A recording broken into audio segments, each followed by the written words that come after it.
Bartolomeu, também apóstolo. Em João 1, 45 a 51, lemos: Natanael respondeu e disse-lhe: Rabi, tu és o Filho de Deus, tu és o Rei de Israel. Jesus respondeu e disse-lhe: Por que te disse, vi-te debaixo da figueira crês? Coisas maiores que estás, verás. E disse-lhe: na verdade vos digo que daqui em diante vereis o céu aberto e os anjos de Deus subirem e descerem sobre o Filho do Homem. É simplesmente impressionante o primeiro encontro de Jesus com Natanael, o futuro apóstolo, também conhecido como Bartolomeu. Filipe veio dar-lhe a notícia de que havia achado aquele de quem Moisés e os profetas haviam escrito na lei, Jesus de Nazaré. E ele limitou-se a responder: Pode vir alguma coisa boa de Nazaré? Entretanto, convidado a ver o mestre e movido por intensa curiosidade, o qual não foi a sua surpresa, quando o Senhor lhe disse: Eis aqui um verdadeiro israelita, e quem não há dolo. Diante daquelas palavras, indagou: De onde me conheces tu? Ao que Messias respondeu: Antes que Filipe te chamasse, te vi eu, estando tu debaixo da figueira. Bastou ouvir essas palavras e o velho israelita despojou-se de toda a sua incredulidade. Inclusive compreendeu que Nazaré também podia produzir boas coisas. Esta passagem do Evangelho de João enseja-nos a uma série de ensinamentos. E o primeiro deles é sobre o elogio feito por Jesus à personalidade de Natanael. Um dos poucos elogios feitos por Jesus a um ser humano.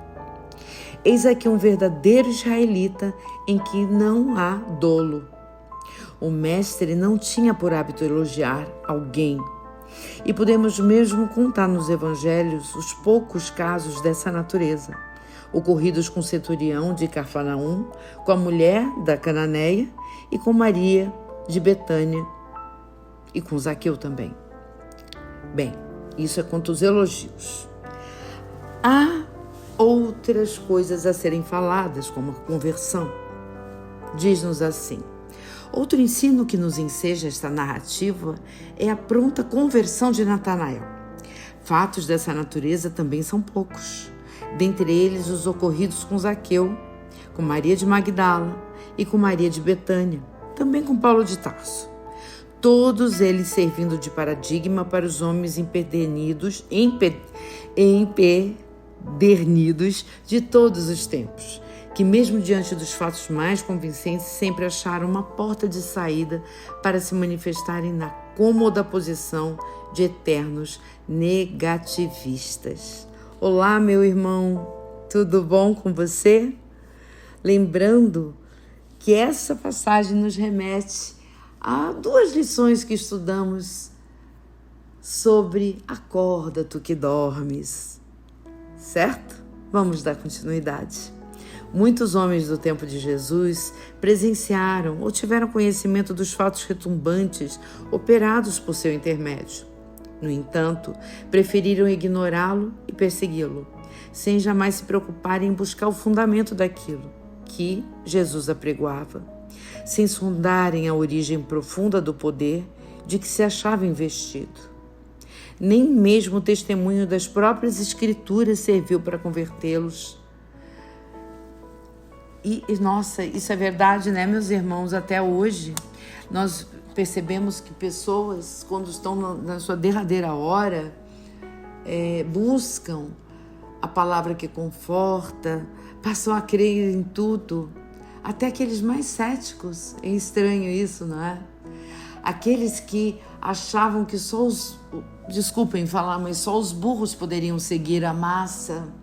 Normalmente esses que são tidos como inteligentes, como pessoas que não se deixam levar pelo positivismo, porque acham que isso é uma forma distorcida de ver a realidade da vida. Enquanto que, na verdade, nós que procuramos crer e entender, mas não numa fé boba,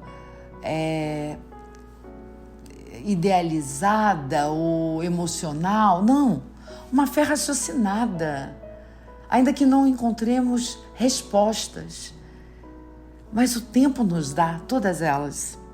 Estejam certos disso. Muitas vezes vemos barbaridades que nos deixam perplexos, atônicos. Nem sempre entendemos, mas diante essas verdadeiras catástrofes, sejam elas do mundo, da natureza, ou sejam elas feitas pela própria mão do homem, né? Os martírios, os assassinatos, as guerras, ainda assim, vamos estudando e vamos compreendendo que tudo está no lugar que tem que estar. Que enquanto o homem estiver movido pelo egoísmo, pela idolatria, pelo orgulho, estaremos andando em círculos. Bem, vamos voltar à promessa do mestre Natanael? Então, aquela conversão foi motivada ali, debaixo da figueira, e a partir dali, aquele rapaz, aquele menino, começaria a ver um céu mais aberto, conseguiria ver as coisas do alto, não é? Isso significou que dali em diante o novo apóstolo passaria a descortinar o processo da implantação de uma revelação. Revelação essa baseada no intercâmbio entre Jesus e os espíritos de ordem elevada, auxiliando para todo o seu desenvolvimento, o seu desempenho no messiado que viria a ser enquanto Barnabé. Então, no Velho Testamento, aproximadamente ali em Gênesis 28, de 10 a 13, nós vamos ver uma narrativa em torno do sonho de Jacó que diz: "E eis que uma escada era posta na terra, cujo topo tocava nos céus. E eis que os anjos de Deus subiam e desciam por ela."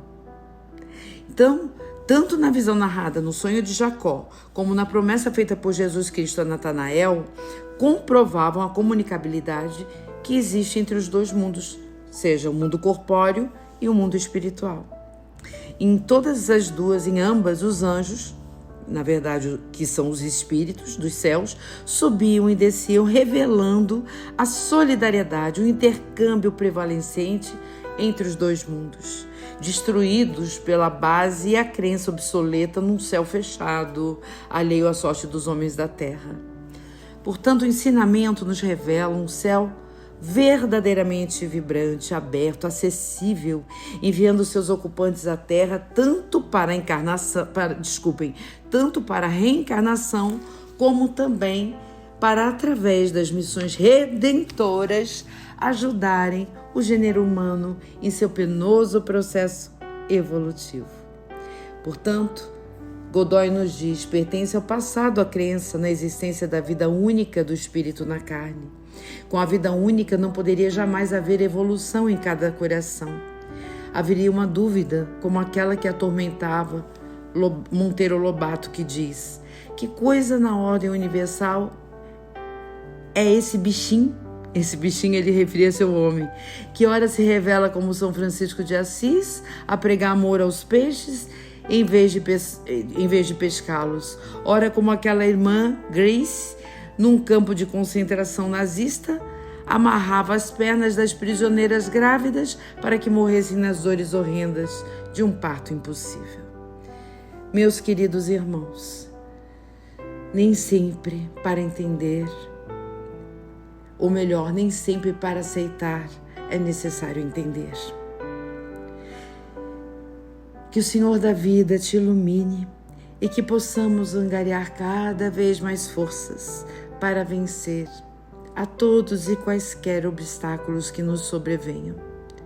Que a força do Espírito te ilumine e que estejamos juntos, em oração, em prece, em renúncias, acima de tudo em devoção. Um beijo muito grande, até mais.